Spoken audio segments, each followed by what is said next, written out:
Hello, all my crafty people out there. We have a new project this week, of course, and it's going to involve this wild shirt. Yes, those are martini glasses. It is a knit shirt.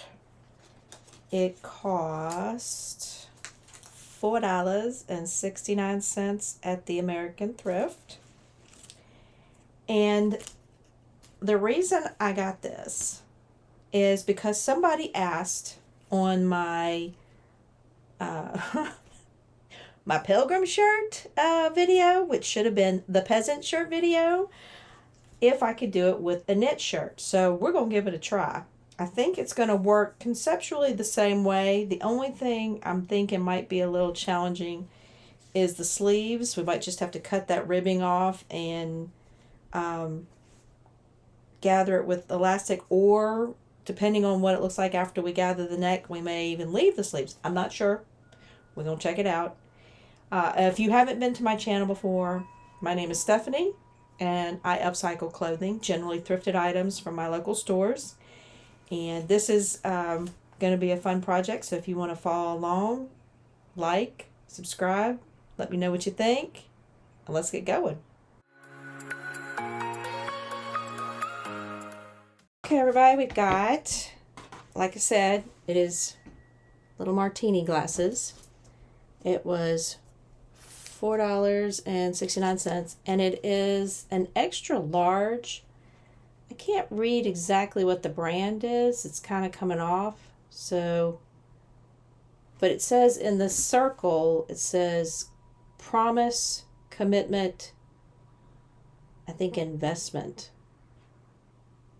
Anyway, I'm not sure. So, this is the shirt we're going to use. And we're going to, once again, break out the good old crawfish tray is what I call it. That's usually what we use that for. That or shrimp. Something fried or boiled. And I think what we're going to do, we're going to have to take into account this placket right here. And that's what we need to remove. So we're going to need to remove that placket. And I think we want to leave probably about the same amount, that little inch or inch and a half on the shoulders like we did with the last one. So I'm thinking we're probably going to be about here, right there, where we maybe a little more here. Just trying to make sure it's even on this side. I don't want to take too much down. I have to go to that point, I think, to get past the placket. And then let's see if we've got about the same amount of space on each side. So this is right at about an inch and a half. And this one's just a little bit shy, so we push it over a little bit. Inch and a half. Inch and a half. I think we're good. And I've got that placket contained. So let's draw our circle. And then if we don't like our circle, we can just take it off and do it again. That's not bad. It's kind of hard for you to see, but I'll darken it up a little here.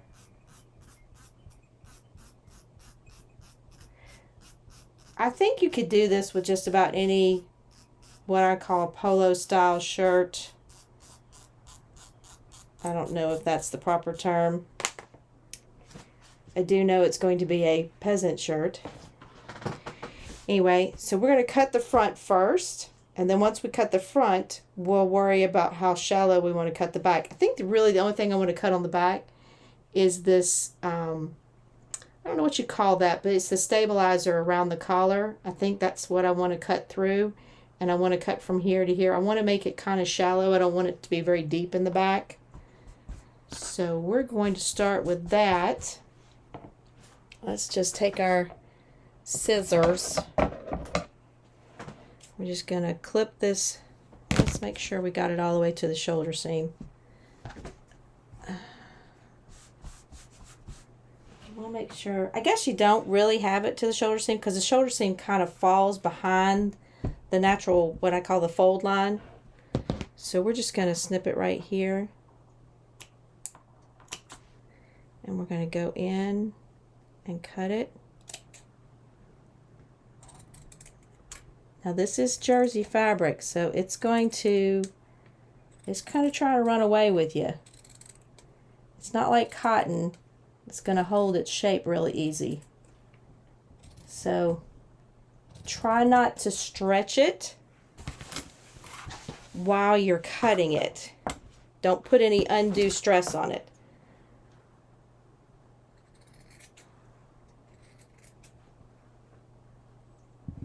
Make sure you don't cut the back side too.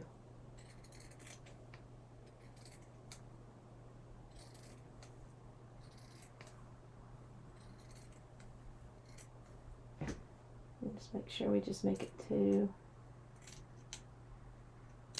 There we go. All right, now that's our front. And again, like I said, we'll stretch this. It's stretchy. Now this one is not as stretchy as some. So, depends on how much stretch you've got to worry about as to what you need to do to keep it from getting out of hand. Let's turn it this way so you can see. All right, now these are our sides. I'm going to cut this a little more to this seam, like this one. Let it fold in a little better. Okay. Now we've got to kind of, now this is not going to work, I don't think, because it's too wide and it goes too deep. And we don't want it to go any deeper than about right here. So I think what we did last time is we took a ruler and we just kind of measured where we wanted to stop, which is going to be about right here. And we just drew straight lines. And then we worked kind of a magic and did some curling. Some curving of that line. This isn't the neatest thing in the world. I don't know that we really need to curve it that much. A little more over here.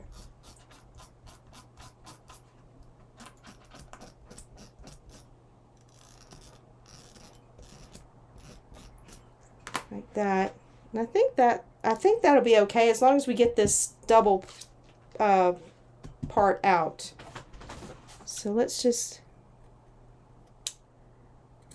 because when we put the elastic in, that's going to cause it to curve.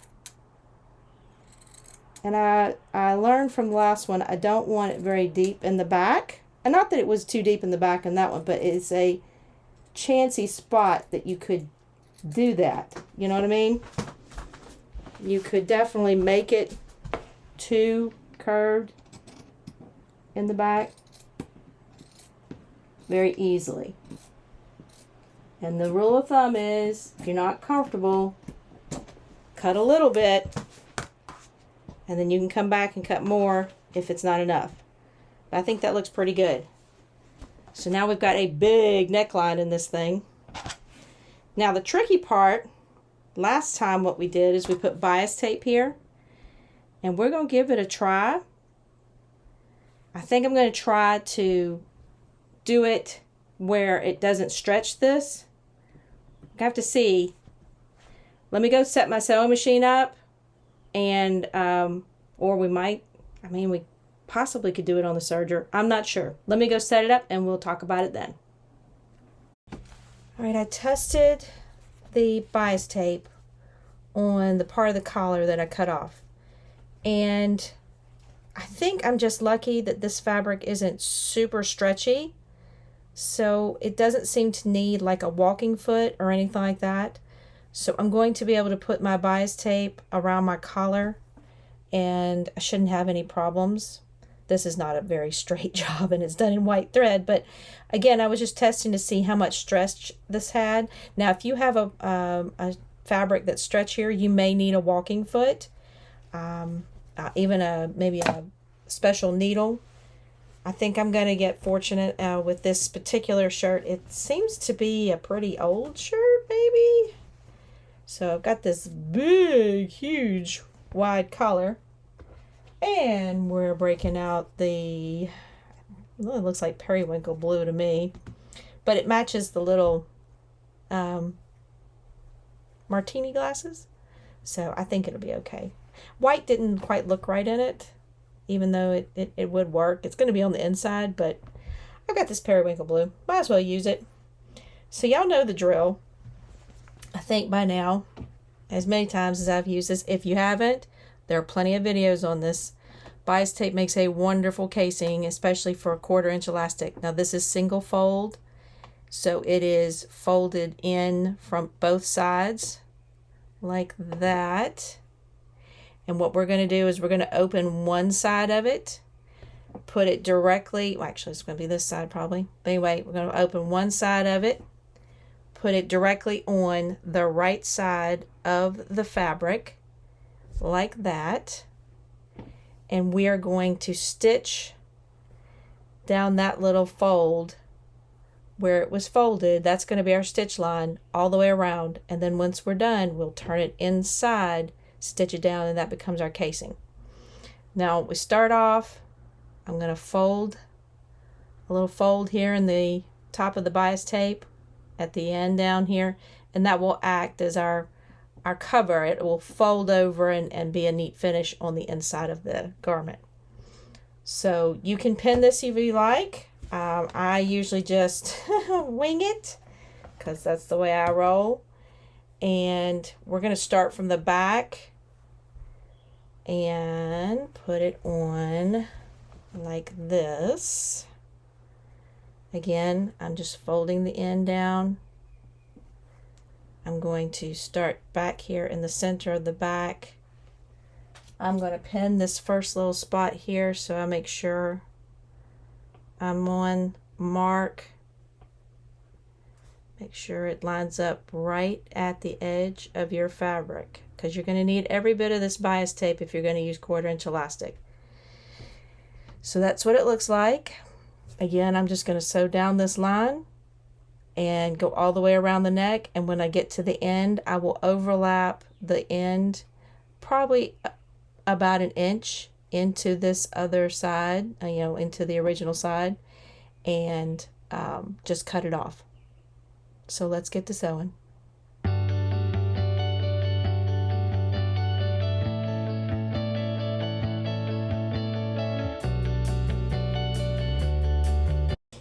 Alright, now we've sewn our bias tape all the way around the neckline. So what we do, and see how that fold is going to finish the edge there, it's because it's going to fold into the inside. And on the inside of the garment, we're going to tack it down right up against the edge of this bias tape. And we want to get as close to the edge as possible so we can have enough space to run our little 1/4 inch elastic. So running a seam right down this side, and we're going to leave obviously this part open so we can put our elastic in. But I'll probably start somewhere down here and keep going. So let me go sew that around, and then we will worry about the arms.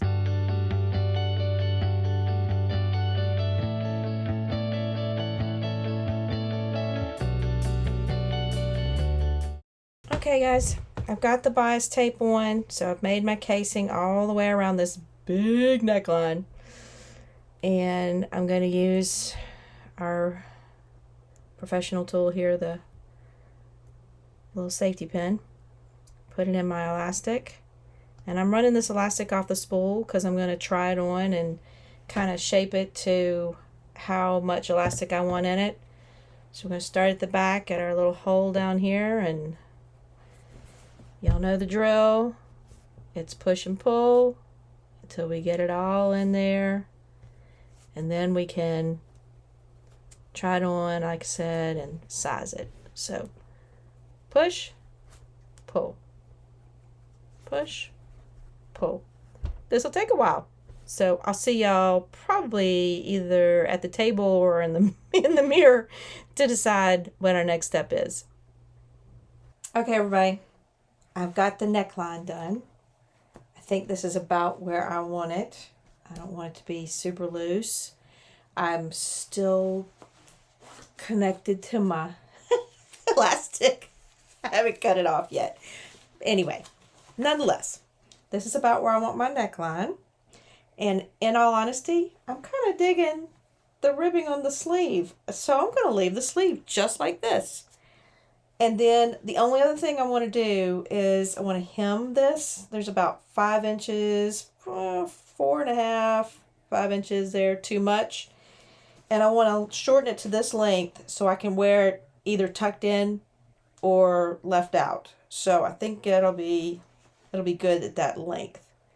Anyway, this was a super easy project. I highly recommend it. Let me go hem this, and then we're going to do the final try on. Okay, here we go. This is the shirt turned inside out, and this is how much I want to take off the bottom. It does happen to end up being exactly 5 inches. Great. And I'm going to take off the 5 inches all the way around so it's even. There are 2 ways to do this. One, I could do a blind hem on it with the serger, like the original, which would be great, and it would look very professional. But in order to do that, I'd have to go buy 4 big spools of red thread. And I can't imagine using that red thread very often. So I'm not really willing to go do that. I think what I'm going to go with is the same idea we did with the last peasant shirt / pilgrim shirt. I'm going to put elastic at the bottom. That will prevent me from having to do a traditional hem. And but if I wanted to tuck it in, I will be able to, because I'm not going to make it a super tight elastic gather, but enough to gather where it'll fit over if I want to wear it outside of my jeans or pants or shorts or whatever.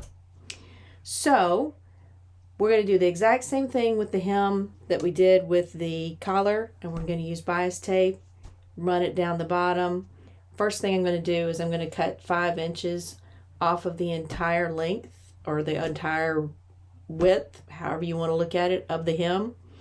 And then we'll go put that bias tape on. And because I want 5 inches gone, I won't have to take off like an extra inch for the hem, or leave on an extra inch for the hem, because the bias tape doesn't really require anything as far as length. So let me get this cut off, and then we'll go put the bias tape on, put a little more elastic in it, and then we'll do the reveal.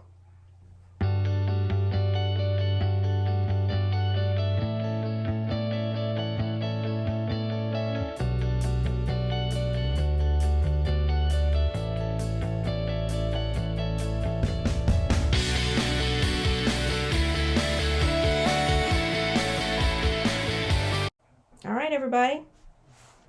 Pretty excited about the way it turned out.